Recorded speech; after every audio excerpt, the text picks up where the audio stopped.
con chạy đi thùng tôi in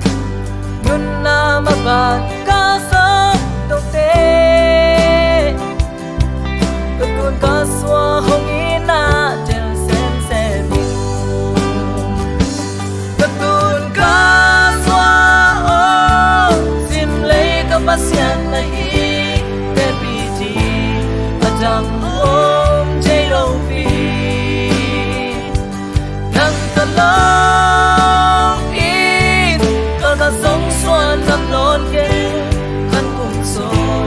còn trăm bí ôn tuôn lệ xóa thật tuôn cả xóa hông hiểu xin thu khen việc ở suối dâu trên hi lệ quang tung quang yên và bằng til mạ ninh sim lei om zia nun zia kun te hong pi khel khel chan cơ tuôn ca xóa phiêu na đầy xem in cơ tuôn ca xóa ô sim lấy có bác xiên này để đi đi à chẳng ôm chế lâu vì nắng tơ lòng in con có sống xuân ngắm non kê khăn cùng xôn cùng trăm bí ôn tuôn lệ xóa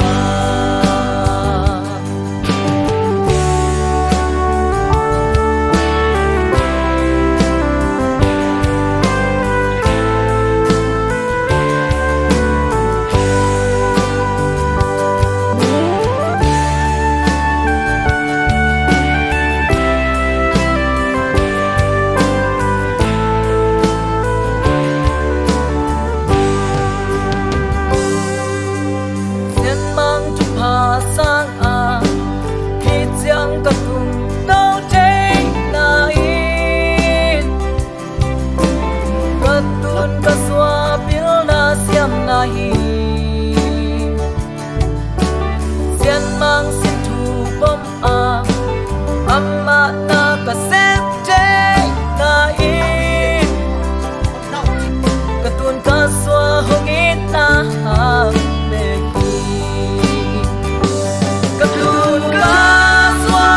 ô xin lấy có bác xiên này để bị đi và chẳng ôm chạy lâu vì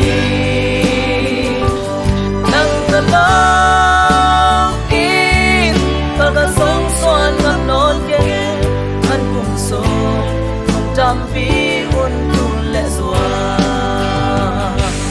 cất tuôn ca xóa ô sim lấy các bác xiên này để đi ở trong ôm chạy đâu vì nắng thật lòng in con đã sống xuân ngắm non kê